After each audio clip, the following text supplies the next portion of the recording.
Welcome students to the second instalment of Manage an Operational Plan. In this session today we'll be taking you through the questions in the learning activities for section 2 and for section 3. So by the end of this session you'll have all of the information that you need to be able to successfully answer those questions and in section 2 and 3, those learning activities. This follows on from last week's session, which you should be able to view online. If it's not there as we speak, you'll see it there very, very soon. Following on from last week's conversation. So last week we were talking heavily about strategic plans, operational plans, and things like that. So we're just following on from that. So two questions in the first section, not a whole lot, and I think only 6 questions making up section 3. So again, not a whole lot of information today. Thanks to those that are tuning in and watching this on replay. Any questions, obviously further than what we'll be able to provide to you in the session today, just get in touch with Alyssa or myself. Alyssa, anything to mention before we jump on and start having a look at the first set? No, I think more than happy to start the ball rolling this afternoon, Adam. So Great. What I might do is I just might open up that plan and manage resource acquisition section there. Sounds good. Yeah. Okay, so remember guys, each of the sections is separated, so section 2 is effectively independent of section 3, in that the learning materials that correlate. If you actually read the learning materials in section 2, you'll have all the background information that you need to answer questions from section 2. So it's set up nice and easy for you guys. You can just look at doing one section of the material rather than going through a whole subject. You can actually just do a third of a subject, get through the actual activities. Once you're through each of the 3 learning activities, you'll be obviously in a position where you can begin on the actual assessment themselves.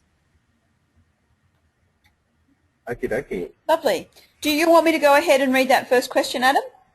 Yeah, I'll get you to do that if that's okay. I'd love to. So only 2 questions in this particular section. Beautiful.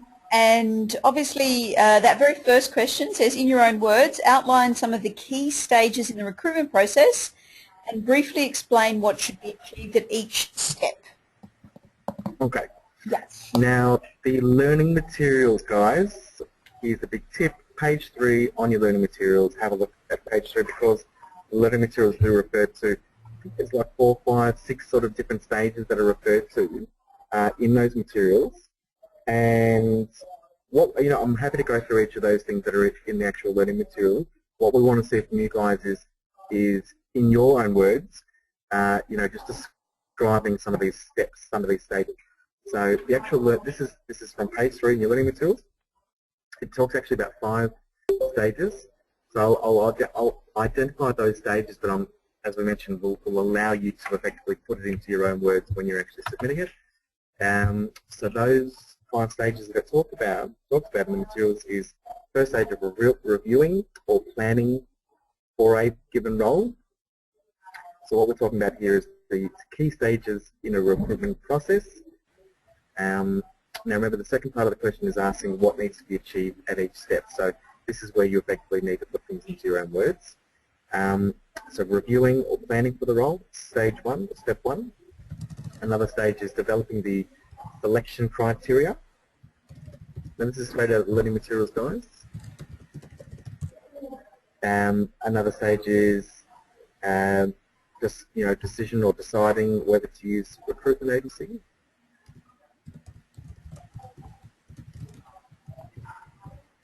Yep, convening a selection panel is another key stage in the process.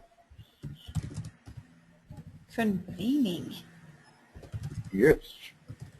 Well done. Okay. And the last one there, planning the recruitment timeline. So planning your recruitment timelines is the last sort of key stage. So that's what the learning materials have to offer. So I think, what we might just do, I'd like to talk about the idea of workforce planning as a subject by itself, because I think this is really where it all links in for me. And we'll let the guys, obviously refer to what we're talking about today with workforce planning, but also refer to the learning materials when they're constructing their own answer for this particular question. So firstly, workforce planning. If nobody's ever heard of the term workforce planning, I guess I'll try and give you a bit of a definition. So workforce planning is a continuous business planning process of effectively shaping and structuring your workforce. We're talking about people, so this is a human resource planning process, just to ensure that you've got sufficient and sustainable capability and capacity in your workforce, in your people power, to be able to deliver the organisational objectives for now, but also for in the future. So it's a continual thing that keeps happening in business. It's a continual planning process that's constantly evaluating now, looking into the future, doing an analysis of what that difference is, and then putting some structures in place to be able to cater for what the future demands of business are going to be. But that's just a very, very shortened version thereof. So just to go through each of those sort of stages, really workforce planning, it's about knowing your organisation's business and using that knowledge to effectively have your organisation in a place where it can deliver on those outcomes. So this is where it sort of ties into this subject, make an operational plan. We talk about, the need for business to set strategic goals, and then for the needs of a business to then set operational goals that lie under those strategic missions.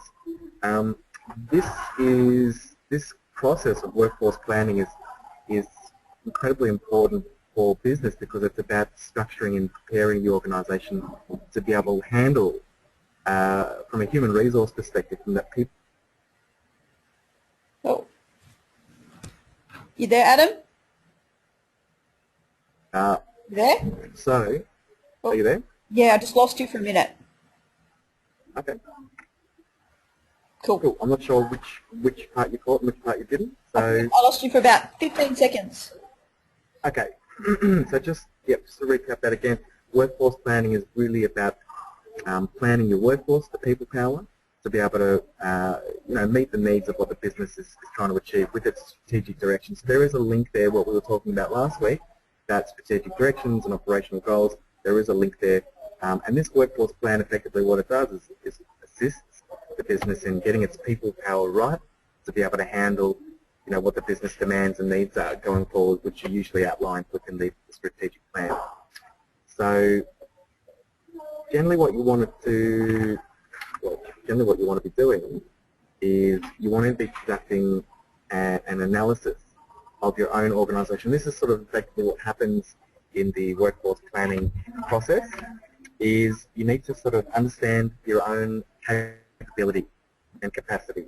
So what we mean by that is we need to know, okay, what are the sort of numbers that we have available, what sort of productivity or what can we realistically expect from our current crop of staff. And to do that, you may need to do a bit more of an in-depth analysis on what the individual capabilities on your teams are. See what sort of skills have we got in the team. You may have staff that have skills that you're unaware of. So one of the, a thing that's really important to do is to do effectively like a skills audit of your team, of your workers, of your staff, just to get the best understanding of where you are right now. Now, once you have that understanding of where you are right now, you need to effectively looking at the strategic goals and looking at your operational goals and saying, cool, this is where the business is heading, this is what we're trying to achieve. You need to effectively detail what the structure of the business will look like in the future. So to achieve our goals, to be able to be in those markets, to be able to have that sort of market capitalization, or to be a business of a certain size, to achieve our strategic goals, we need this many people in this area. We need that many people with these skills in this area. And so you effectively detail what the future staffing requirements of the business may look like. Now, through the process as well of workforce planning, you also need to keep an eye out for what's happening outside. When I mean outside, you're looking at the external environment. So you need to do, and we talk about doing a SWOT analysis in business, which looks at the internal and internal strengths and weaknesses of the business. So strengths and weaknesses are the internal strengths and weaknesses. A SWOT analysis looks at opportunities and threats, which are looking at the external environment. It's important when you're doing a workforce plan to understand what the external environment is.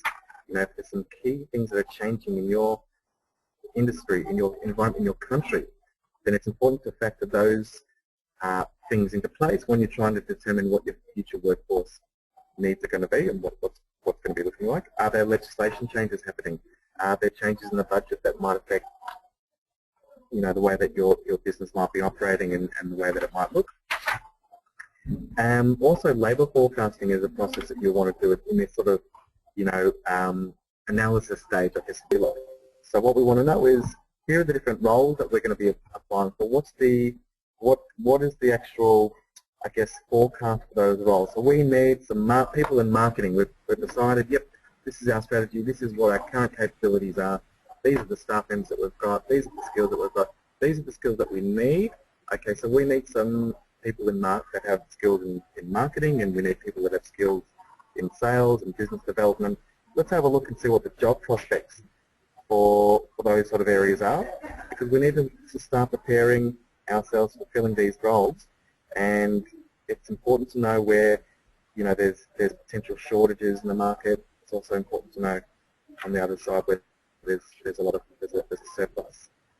And effectively, once you've sort of done your analysis, then you do what we call a gap analysis, which will actually bring up, it's a question that pops up in the next set of questions, so we'll probably leave that there. But really, the gap analysis is looking at, okay, so we've just done an audit of our own stuff. Where are we now? What can we do? What skills have we got? Well, this is what the future looks like. Now we've incorporated the labour forecasting, the environmental analysis, what we believe our actual workforce needs to be able to achieve the goals that we've got.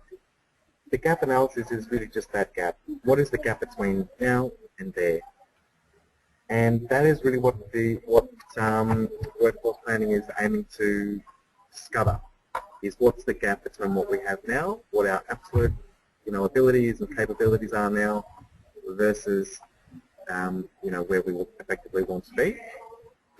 And so that's sort of my explanation on workforce planning. It's an incredibly important feature and facet of business.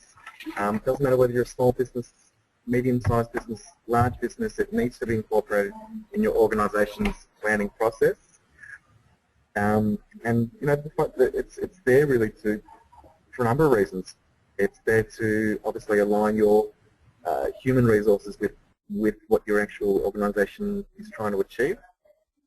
It also helps to discover some talents and skills that you have in your current crop and current capabilities.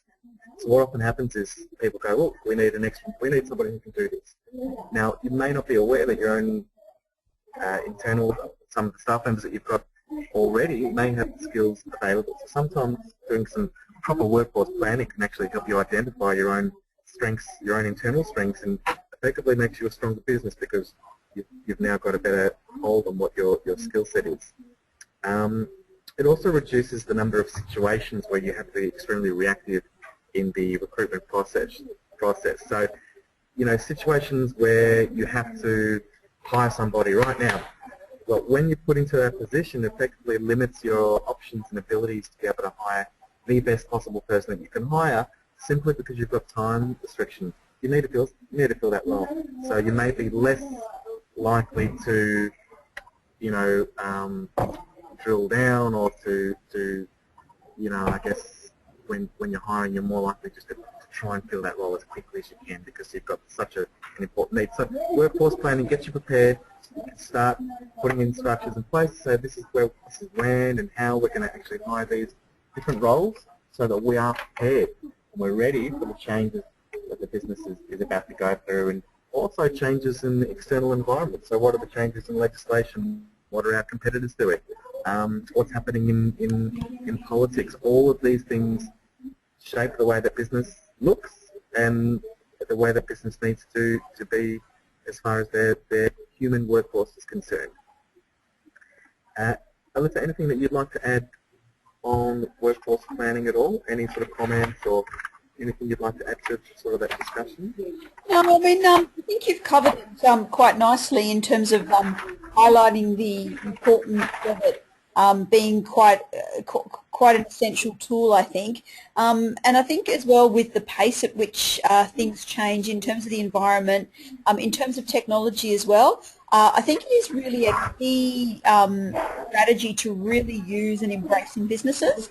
And it can really help you be a lot more proactive than being quite reactive, because at reactive times, you tend to make very drastic decisions, or perhaps the decisions aren't the greatest decisions you make, but the more time you have and the more you dedicate to workforce planning, the better decision-making processes and the better decision-making options you'll have, as well as high-quality staff, a better reputation in terms of the business as well, more effective objective outcome for things like an operational plan. And although it seems quite idealistic at times, I think it is definitely an essential tool if you want to get your business right, especially around your recruitment and especially around shaping your workforce for the future. And that's exactly what the workforce plan is. It's trying to predict what the organisation is going to look like in the future in line with the strategic goals and directions. And it just gets the organisation ready to say, hey, we have these skills here, so we don't need to hire those ones. We don't have these skills here. We need to organise a system to get ready and get prepared to fill those shoes, so to speak.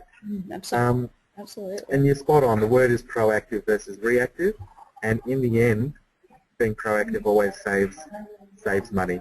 You might be able to, you might have a staff member who's not really excited anymore, wanting to move on, try something different, but through doing your skills audit, you discover that they've got some unbelievable skills that you can use in other areas of the business. You can transfer and second them to another area of the business. They're all excited.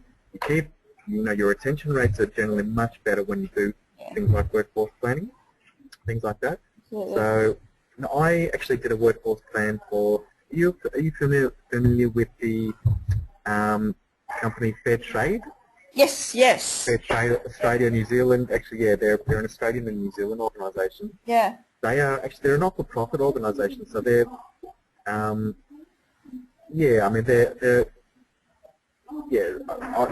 actually what I had to do for an assignment many moons ago is do a workforce plan with Fair Trade.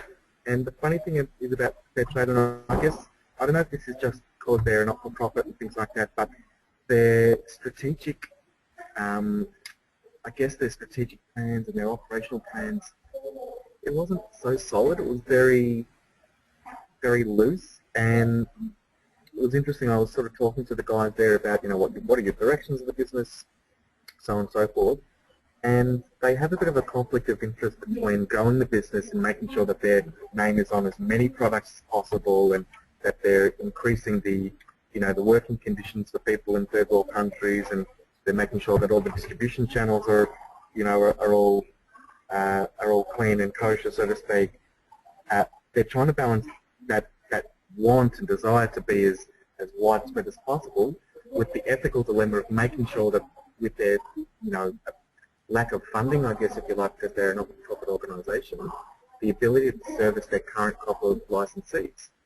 So it's a really interesting position there, and they find it really hard to grow and to prepare and to be ready, because they actually don't want to grow too fast, because it's unethical for them to let go of their current crop of licensees in the process of trying to organise. So one of the things that I did when I was chatting to them is I just asked them a whole bunch of questions. So firstly, I was trying to determine what their current workforce profile looks like. Here are some of the questions I was asking. So how many staff have you got? What are the breakdowns? Are they full-time? Are they part-time, casual? What are the employment statuses? What are the locations? Also, in terms of diversity, one thing that workforce planning can also do is help you understand the nature of the diversity of your workforce. Australia has an ageing population issue, and something that can be discovered when you're actually profiling your workforce is, what's the gender mix? What's the average age of your staff? Is that a problem? Have we got staff in this bracket? Is the average age of our staff way higher than it should be? Is that an issue? In terms of diversity. And what's the current employment structure? Who responds to who? All of those sorts of things. So I was, as well as that, I was trying to, make a determination as an outsider, it's really hard as an outsider to do workforce planning because you really need access to your staff members to be able to do, a proper skills analysis and, to understand the proper capabilities and capacity of your staff members. But they were the sort of questions I was asking, as well as the, questions about what the company are trying to do in the future and trying to get a gauge of their external environment. So who are their competitors? What are the driving forces beside, what are your strengths, weaknesses? How do you get new business? Yeah. What marketing initiatives have you got in place? What legislation do you have to respond to and things like that. So you're trying to understand the environment they're operating in. And through that process, we were able to make a couple of recommendations for the company as far as here are some positions that the organisation will need to be looking at hiring for in the future. And it was something that, is obviously very useful for business to understand what sort of roles we're going to be needing to hire in the future, because if it's on their radar, then they're more likely to, look after that as well as possible, really. I think we should probably keep pushing through.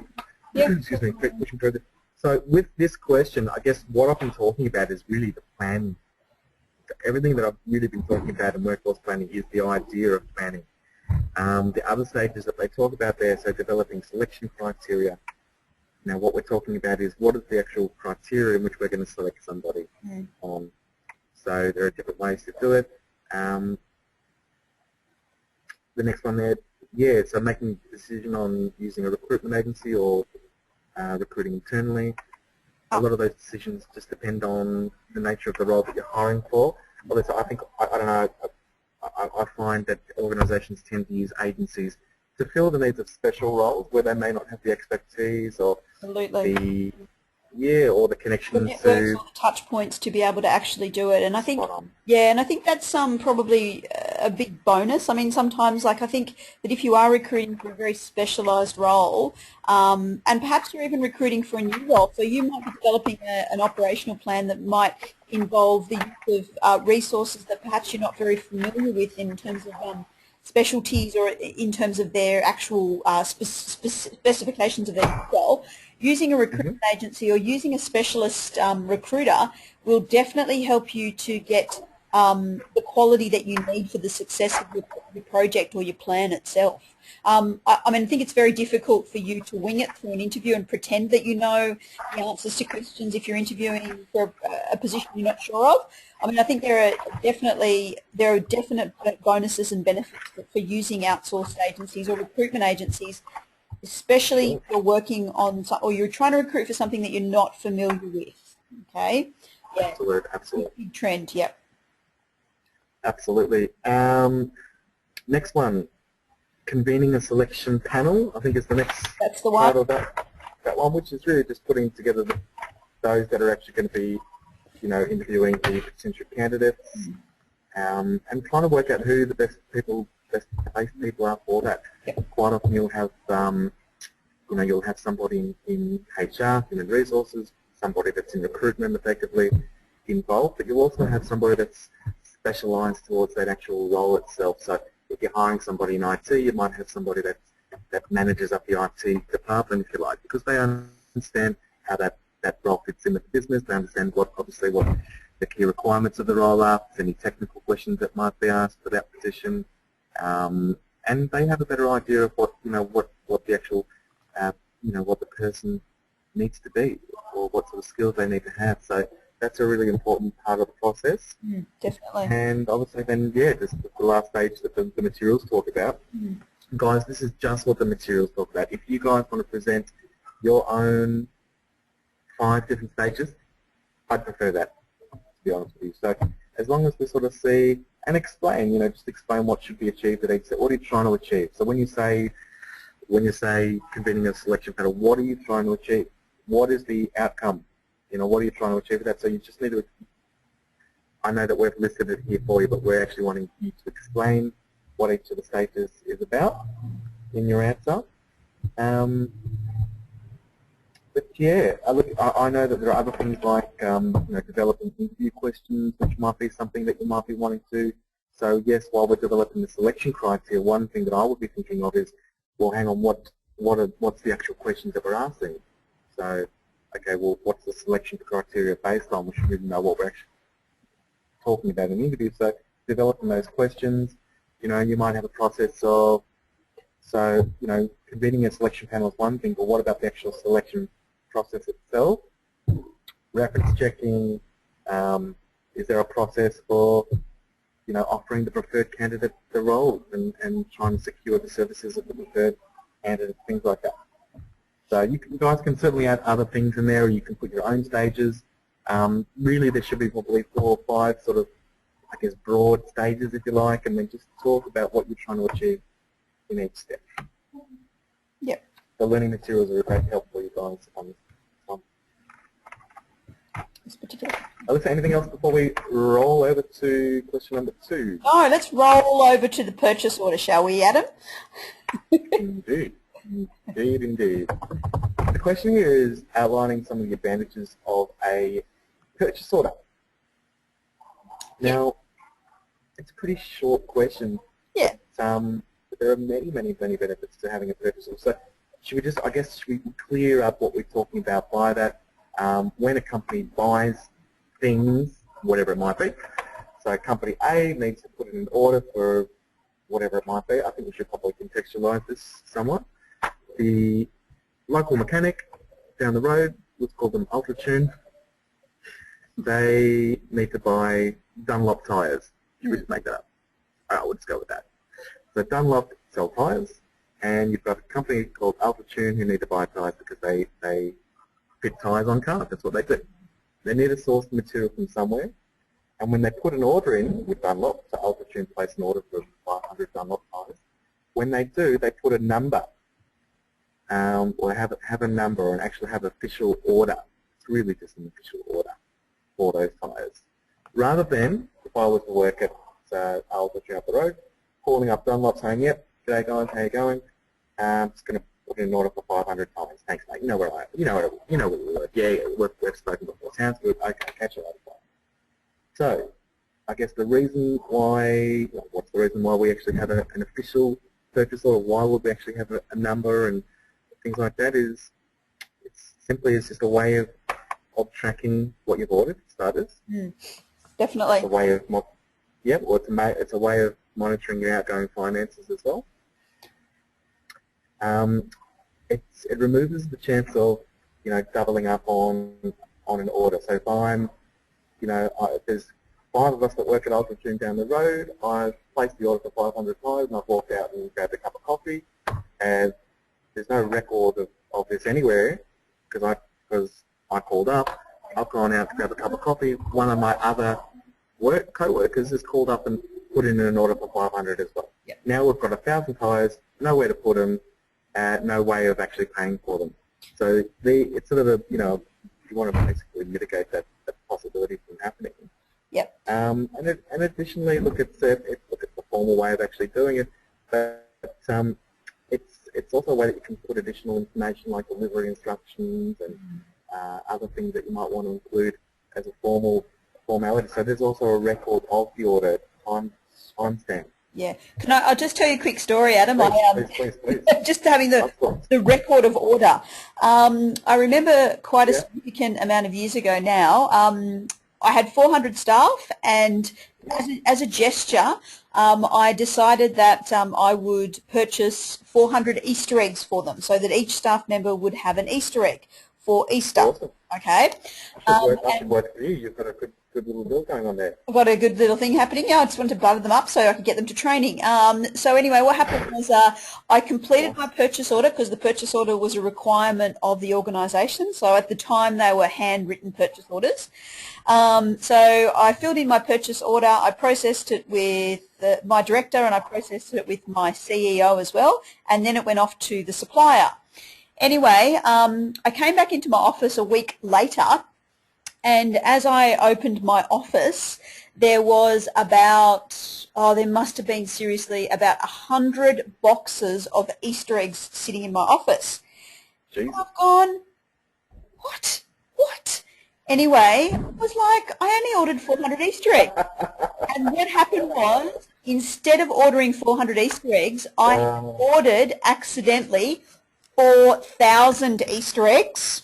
Okay. 4,000. 4,000. 4,000 Easter eggs, and I had to go and check my purchase order because I was convinced that I had only put 400 Easter eggs on there. And sure enough, on reference of my purchase order, I had put the extra 0 and I had actually ordered 4,000 Easter eggs. Ah, nice one, nice one. It was something that this is a perfect example. This is a great example because, you know what, from a company's perspective, a purchase order is really there to protect, you know, to protect them in a way. I mean, I used to work in music publishing and we used to send out orders to music stores at the time.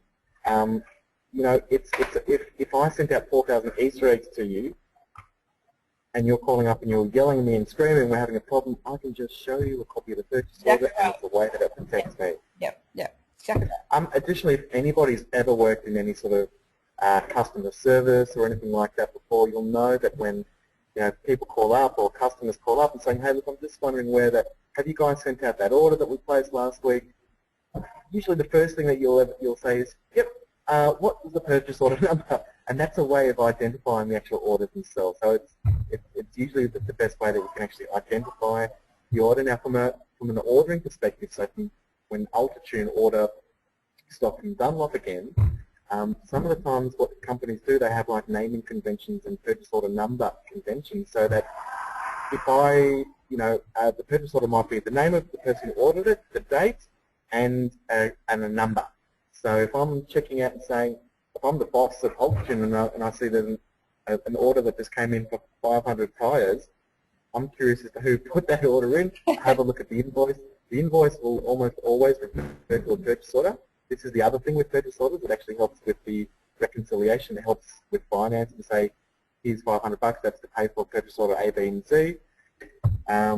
But when I'm looking at the invoice, it refers to the purchase order number. I can see the purchase order is John, 25th of March, 2015. I'm like, John, is there any reason why we ordered 500 tyres from Dunlop? So anyway, so there are multiple reasons why you use them, why they're important. It's a reference, it's a way of indexing.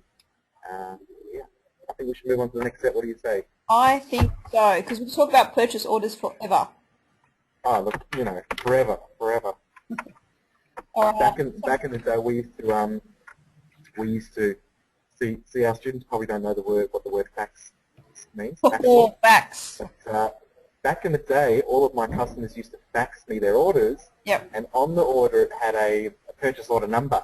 And so every time I would enter that purchase order number into our inventory management system, our system was smart enough to go, no, order number 56 is already in the system, it's double. So if I got it's a fax machine, it's like, they come through, half the time the fax chews them up and then reprints them and you don't even know if it's the same thing, not a double up. Did we get this? Sometimes, the stores, they will send through their orders, but they don't realize it actually printed last week's purchase order, not this week's. And when you enter that number into the system can sometimes tell you, no, there's already a purchase order with this number assigned to it. So instantly I can look back at, an invoice and previous invoice and say, oh, hang on a sec, we've already shipped this out. I'll call up the customer and say, look, do you really want me to ship out purchase order 56 again? We already sent it last week. Those sort of things. So anyway, that's purchase orders. Yeah, but they're very, very relevant to business. Absolutely. Cool. Let's have a chat about Section 3. Yes. Section 3. What is the title of Section 3? Monitor and review operational performance. Here you go. Yep. So first section we were talking about, the link between strategic goals, operational goals. The last section we were talking about, the planning for the future workforce and purchase orders, how that fits in, I'm not sure. And the next stage is just looking at that, the monitoring and evaluation of said performance against our, against the targets that we're aiming for. So the first question here is describe a mechanism for ensuring that operational activities are proceeding according to plan. So the learning material talks about what's called an implementation plan progress report. Straight out of the learning material. And basically it's just a report that an organisation may use. So when we're talking about mechanisms, what are the ways that we can ensure that everything is going along, going along nicely, going along to plan. We're on track, basically. And the report itself is designed to, obviously it's designed to monitor progress, but it looks at sort of four key areas, I guess you could say. So timing is one of the main areas here. So the reports there are designed to make sure that things are running to time. The next obvious one is money and budget. So are we running to time? Are we running to budget? It also monitors the scope. What we mean by scope is, has anything changed? What's happened in, has something changed in which is going to need us to reevaluate the way that we measure performance. So I'll say that again. So what we're talking about with scope is, has something changed which requires us as a business to evaluate the way that we measure performance? I.e., the business might have sold off, a component of its business. The business might be, downsizing and changing its shape. Yeah. So now that the business has downsized, should we consider what our targets are, given that we're now half of the size that we were when we first put this document together? Possibly, maybe not, but possibly. So other things that might change the scope might be, has the strategic direction changed? And if we make a big change to our strategic direction, we need to evaluate what our performance measures are, and that obviously is part of this idea of monitoring our progress. And quality is sort of the other key area here. When you're monitoring your progress, you want to make sure that obviously things are kept up to a certain standard as well. So I guess there's a few other sort of things as well. Look, this idea, this sort of a high level monitoring and evaluation is usually conducted as a function of senior management. So it's usually, we're talking about strategic goals and operational goals, and then team and individual goals that sort of stem from those operational goals. It is still usually the senior management that will look at, at the overarch, or you will use something like this, a progress report, just to keep an eye on the timing, the dollars, the scope, and the quality measures of your of your progress. So that's something that's usually done by senior management, that just keep an overarching. It's an overview. It's like an area overview, if you like. And is there anything else that you'd like to mention with regards to this one? No, I mean, I think it's just really important that obviously that there is some kind of measuring system in place when you are, when you are doing managing an operational plan, like you said. I mean, I think, it's important to work out whether or not, you are proceeding in line with the outcomes or the objectives that you hope to achieve as well. And it's always, and we talk a lot about constantly measuring and ensuring that there are tools in place to be able to see whether or not things are going according to the way that you hope to go, so that they are constantly being measured. So it's rather an important element to that operational plan, or any kind of plan in general, I think. So. Absolutely. But if you guys think of other mechanisms, there's plenty of them out there. We've talked about them before. I mean, that might be, it might be just through performance appraisals or productivity measurements. There's a million ways to sort of do these sorts of things. So I was just referring to what's in the actual learning materials, guys, by all means. Put some other things in there. We've talked about a lot of the stuff in project planning where we look at and we break down a goal or an objective into little milestones. We talk about having a systematic approach where we just try and decouple areas from one another, and then set individual measures of performance for each of those areas, so that we can just monitor each of those areas independently. You can talk about doing things like that. Yeah, there's probably a million ways to go about this one.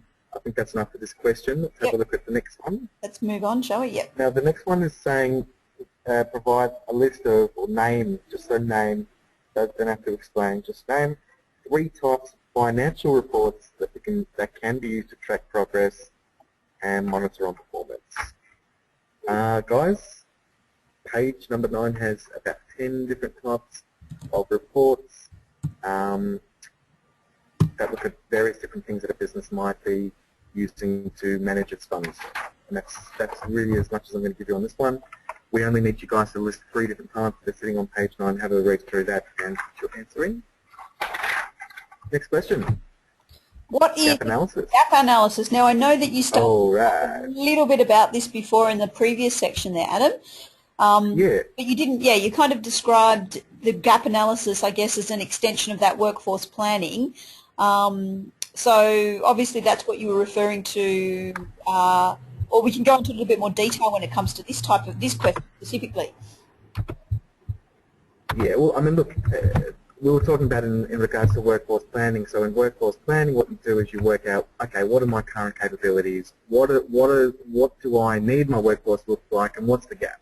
And that's really what we're talking about when we talk about a gap analysis. You know, really what you're doing is defining, you know, the gap between where you are now and where you want to be. What's the gap between where I am now and where I want to be? I mean, that's the way that I, you know, would probably explain it nice and easily. It's something that we actually dealt with. Students will remember this with the first subject, planning. Now, in planning, the very last assessment task that we had you guys do was to put together a professional development plan. Now, if you remember, the very first thing that you did was that you came up with a goal or a career objective. So you had a career objective in mind. It was the first thing you did on your professional development plan. Now, that's like having a strategy in business. So you have your business strategy, you had your own personal goal and objective, career objective. The next thing was that we got you to look at that role and look at what the elements of that role are. So do an analysis of what that position looks like, what are the skills, what are the requirements of that role, and then also do an analysis, a comparison, if you like, on what your own skill sets are, and effectively do a gap analysis, like work out what the difference is, because we asked you to provide a plan for your own development. Remember, that plan was based on the difference between where you are now and where you need to be. And that is exactly the same in workforce planning as it is for what you guys did in that third assessment for planning, which is really just to identify what your development needed to be to get to that goal. So what is your gap analysis? So what are your skills now? What are the skills that you need to have in the future? What's the gap? And that's the part that you need to fill in order to get to where you want to be on your career objective. And the same goes in business. So in business, strategy is like their career goal. Doing an analysis of the workforce, so doing a capabilities and capacity test, so working out what skills do we have here. That's really doing that audit, where are we now? You know, looking into the environment and working out what our competitors are doing, and designing a plan for what our future workforce profile needs to be, is where we want to be in the future, and then the difference between those two is really the gap. And so that's, I mean, look, this question could be answered in your own words, students. You can do that really nice and easily. As long as you explain something that goes along that way, you'll be absolutely fine.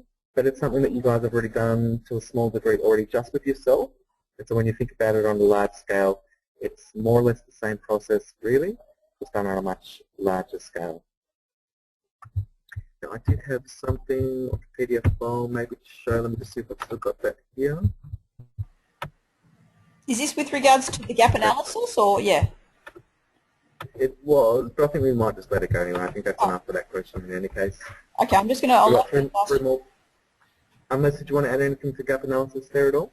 No. I mean, I'm good. I'm thinking of gap analysis in terms of, just as you mentioned, obviously, you know, professional development, learning opportunities, and always, obviously, as you mentioned originally, you know, just finding that gap between where you are now, where you want to be, and what you have to do essentially to be able to get to where you want to be. So, yeah, no, I mean, I think that's a bit of a nice example. I think it can be related to a lot of different elements and subjects that we've talked about on different types of levels as well. Absolutely. Actually, I think we talk about a training needs analysis as well. That's something that's come up before. Yeah. And when you're trying to determine what the training requirements are of the organisation, it's a similar process. You've got to determine what it is, what are the skills that we need, what are the skills that we have right now, and what's the gap. And that gap effectively becomes what our training needs are. So, and that's similar sort of thing. Yeah, and that all therefore even links onto things like continuous improvement as well. So this is what we missed out on last time. This is what we need to do next time.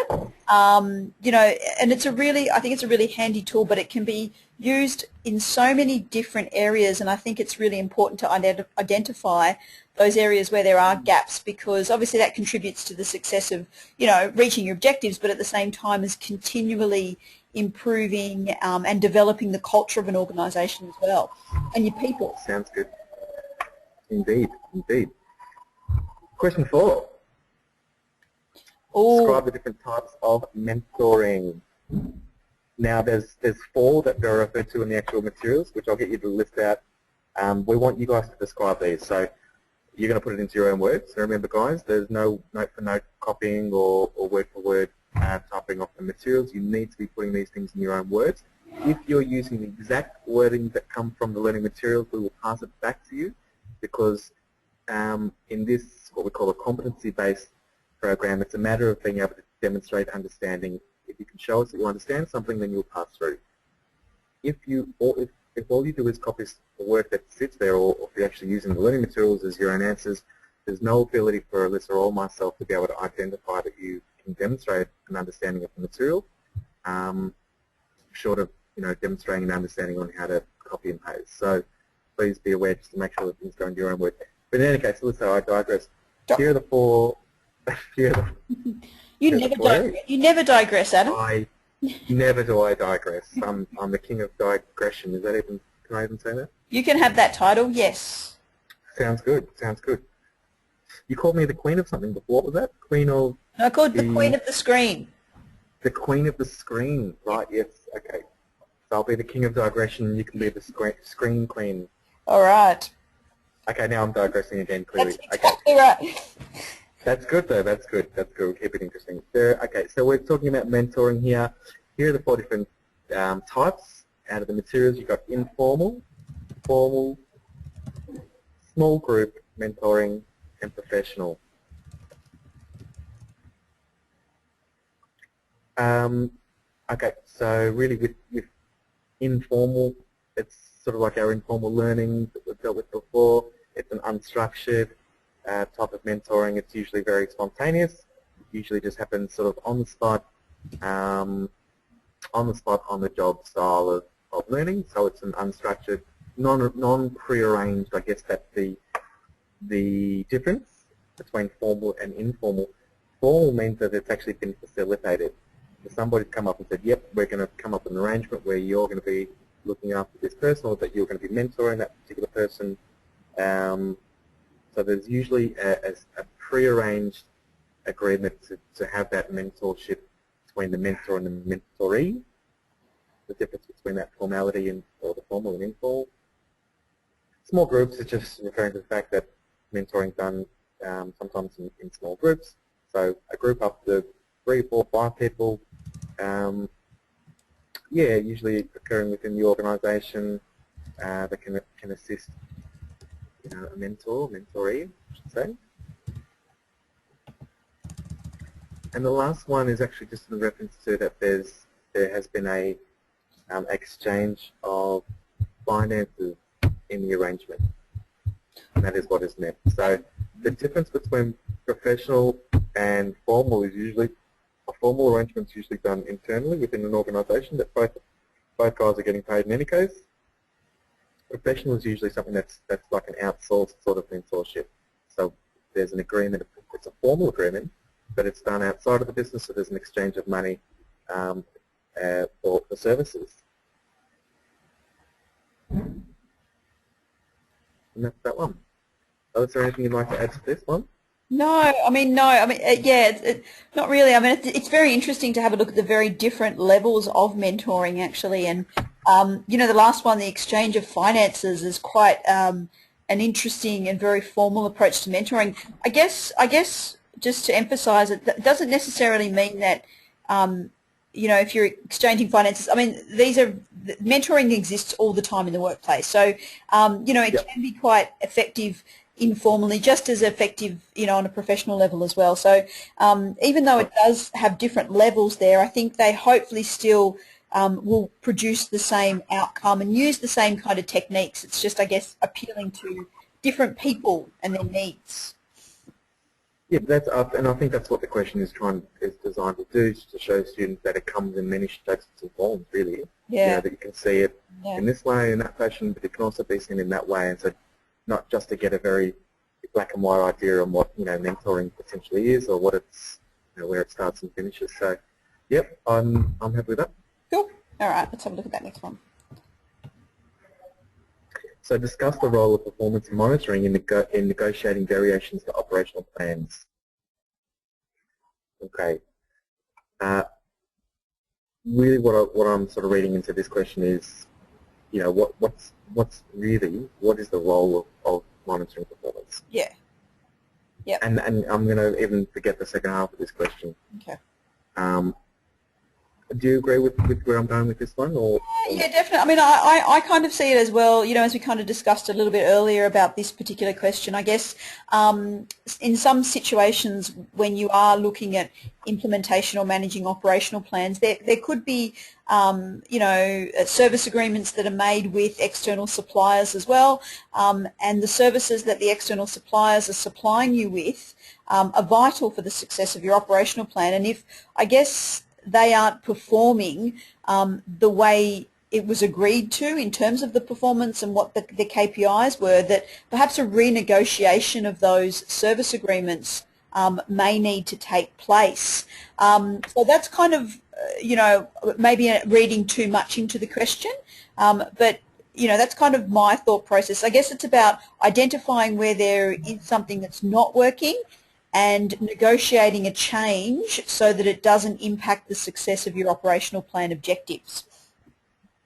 I guess it's sort of linking the idea of monitoring the need to monitoring performance with the need to potentially make some variations and changing, which is what it's talking about. Isn't what's the role of performance monitoring and negotiating variations to the operational plan is what's the link between the two? And where do we need to consider it? So for me, the role of performance monitoring is sort of like keeping an eye on things. You get an early signal if there's any changes required in your operational plan by keeping an eye on performance. So maybe our operational plan is way off, and the only way that we're going to know if our operational plan is if it stinks, if it's just not great, is by keeping an eye on performance. So there's it's really important to do that. If you keep an eye on things, you can get that early warning that you may need to review some of your goals. You may need additional support, some additional resources may be required for a particular area. Some of the targets that may be set may be unrealistic. There may be, but it may be also that there's other things that are happening there. There may be additional training or upskilling that's required to assist. But in regard to this, there may be some need to change what our operational goals are. So we may, instead of having A, B, and C, we'll keep A and B, but C needs to change, and we'll have D and E instead of C, and that'll effectively still help us achieve our strategic goal. We're just going to do it a little bit differently. And by monitoring and keeping an eye on progress, you'll be able to identify whether there's little gaps or little holes in your operational plan which may need to be renegotiated. And so guys, pop that in your own words, however you can. And that's it. We just want to see that there's a link and an understanding that you've got to keep an eye on things in order to really identify whether things need to be altered, changed, updated, that sort of a thing.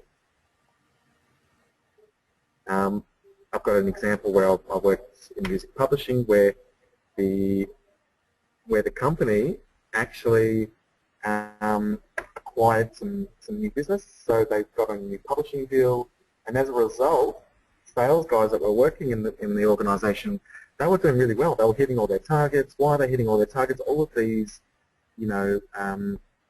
all of these new deals were happening because there was a new catalogue that the company were now selling. The organisation had to go by reviewing performance. So hang on a second, we're paying all of these huge sums every month to the sales guys. They're hitting all of their sales targets. We need to actually have a look at negotiating what our operational plan. So in this situation, we're actually needing to change our goalposts here because they're too easy. We've acquired some new business here. The old goalposts, the old KPIs, the old performance measures are no longer valid anymore. We have to change them. So that's probably not really maybe the best example because this is more the reverse. This is a change in business has required a change in putting together the actual operational plan. Here what we're sort of saying is, I guess, how is keeping an eye on things going to let you know when you may need to change some things in your plan. Put really simply. Let's have a look at the last question. All right. Out. Which is just, yeah, what are some of the things that an organisational policy on documenting performance should cover? So what we're sort of saying here is, what are the things when we're keeping it, when we're documenting, so when we're, you know, when we're keeping a record of our performance, what are the things that we should be putting in that record? So if you and I, we're having a chat, we're doing a performance appraisal, we're catching up on whatever we're catching up on, and I'm going to be documenting our conversation about our performance plan, if you like. What are the sort of things, what are the areas that we're going to cover? I'll probably suggest that we may not give the answers away on this one. Guys, go and have a little look. There's plenty of stuff in there. But how many sort of things would you like to see students put in this question? Look, I maybe think, I always go like maybe about 5. Yep, I think so too. Yeah. That should give us enough. Yeah, that should give us enough to showcase the understanding of an application question. So yeah. So picture yourself. You've got a staff member. You've got a plan with that particular staff member. What are the, and you've got an agreement, and you put it down on paper. What are some of the things that you're going to be putting down on that piece of paper? And so the organisational policy, what this question is saying is, okay, so now we're designing a policy that our company or organisation are going to adhere to.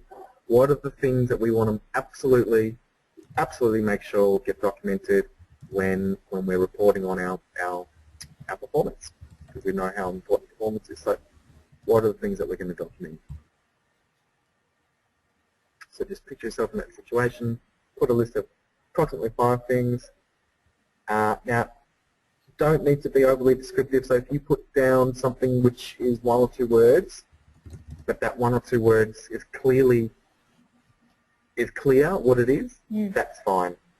If you put down the word recommendation, I'm going to say, what do you mean by recommendation? So if the 1 or 2 words that you put down in your answer here are very clear what it is, then that's fine. You don't have to do further description. If your 1 word is recommendation, I have no idea what you're talking about, please explain. So just expand where necessary, keep it as short as you can. Cool? I think that's, yeah, that sounds I think that that wraps it up today. Yeah, definitely think so. Okay, students, thank you very much for your attendance today. That wraps up the end of the second session for Manage Operational Plan. We hope that you guys will be right to go off now and complete both Section 2 and 3 of those learning activities. Next week, now I'm just going to double check the time because this is a bit of a different time today, but next week I think, do we know what time this session's running next week? We haven't. I think we're looking at maybe Tuesday evening next week. Yeah, probably Tuesday evening of next week. It's likely to be Tuesday the 31st of March between 6 and 7 p.m. guys, and that will take you through. Keep an eye out for the message which will be sent out in the next 24 hours. And that will be the assessment support workshop. So we'll actually take you through each of the assessment tasks for the subject. That'll be the very final webinar presented for this subject, Manage an Operational Plan. So thanks very much for your attendance, guys. We hope you've gotten a lot out of it today. And yeah, just come and have a chat to us anytime if you have any questions. Thanks very much. Bye.